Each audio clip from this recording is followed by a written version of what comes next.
I'm Bill Stevenson, the news director for iFiber One News. We invited 60 candidates running for 30 Grant County elections to join us in talking about the issues. Today we're going to discuss the issues surrounding the office of council member for Soap Lake.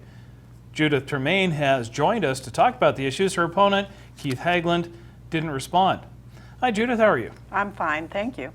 Let's start off if you could tell me a little bit about yourself and why you decided to run for council member position 6. Okay, I moved to Soap Lake about 21 years ago, and I've done a lot of things in the background as far as volunteering and that, but I decided, because I love this city so much, that I would step forward, get out of my comfort zone, and run for city council. Because I'd like to see the forward momentum we already have continue. Okay. What would be the most important thing to you if you're elected to the council? The most important thing is increasing our population. Like in 2010, well, let's go back a few more years. In 2000, there was like 1,733 people in the Soap Lake. Well, in 2010, it went down to 14. And then in 2014, they had 1,585. Well, that's not enough people to spread out the costs of infrastructure and everything else. So if Soap Lake does something like be city friendly towards tiny homes, I think we can increase our base of people and therefore keep all our fees down for a longer period of time. Okay. What sort of experience do you have that'll help you if you get elected as council member? Okay, I was a former IRS revenue officer, and I was a tax consultant for 17 years. So if you can read the Internal Revenue Code, you can read the ordinances from the state, from the county, from the city. So I think I'm also computer literate. I was director of 2 computer schools. And I'm just can understand things and make them easy for other people to understand. I'm good at explaining.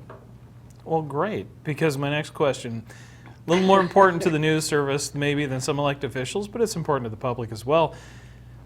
How do you feel, how important is it to you for open government?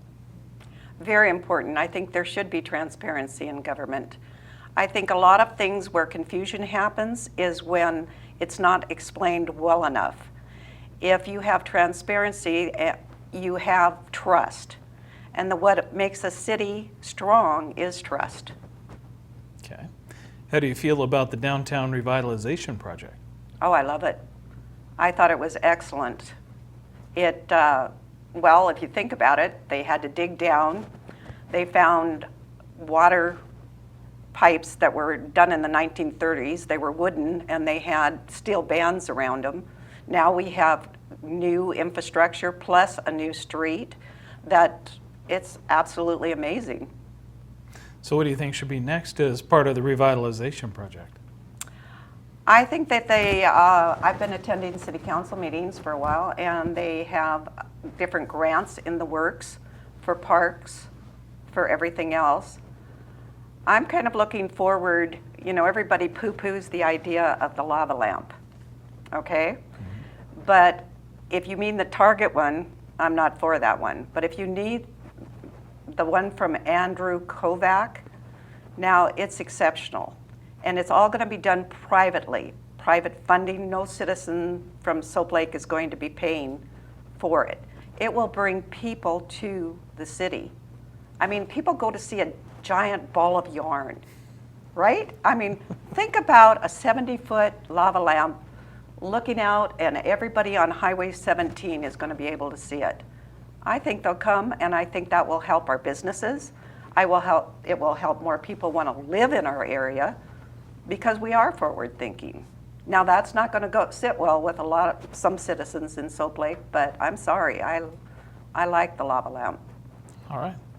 How do you feel about the potential annexation of Soap Lake into Grant County Fire District 7? I think it's an excellent idea. Most people, when they see the word annexation, they're thinking land annexation. This has nothing to do with land. It has to do with a better or faster fire department. We have a good one, and we have lovely volunteers. But our medical response, we have to wait 45 minutes. Before my mother died, we had to wait 45 minutes for an ambulance for her. They have EMTs, quite a few of them, in the district that we're trying to become part of. I understood, and I might be wrong, but there were 17 firemen and 13 of them are EMTs. Now, to me, we don't have any EMTs on ours. So if there's a medical response, they can't do anything. So yeah, I'm very much for it. Besides which, you can get rid of the equipment, either surplus it or give it away. We wouldn't have those kind of fees, for that equipment. The money could be better spent somewhere else. All right. How can the city help improve the water and sewer systems? That, I think, is going to have to go with grants, getting more things looked into as far as grant writing. It's a very special thing. We have, because we're so rural, we have a great opportunity. It's kind of, when you write something, you have to write it in a way that the grant wants it written. And I think if we can nail that down, get all the statistics and everything we need, we'll get more grants, we'll get the infrastructure. I also looked into, believe it or not, yesterday, looking into crushed concrete. Now we have a school that's got concrete block. It's not being used, it was being torn down. That could be crushed, almost pulverized, and if you put it on roads like on the east end of our town, and lay water on it, it almost becomes like concrete. So I think that would be a way to look, cost-effective ways to do our infrastructure better. All right. What about the system to bring lake water to the businesses? Okay, now that's kind of a touchy situation for all. I kayak every day on Soap Lake, so the lake is a high priority to me. Now, as far as the Soap Lake having the water brought into the hotels and that, there was an idea thrown out that I thought was good. It was that the people that own these businesses have their own, and bring it up to their own. And that was even offered, but apparently the council vetoed it.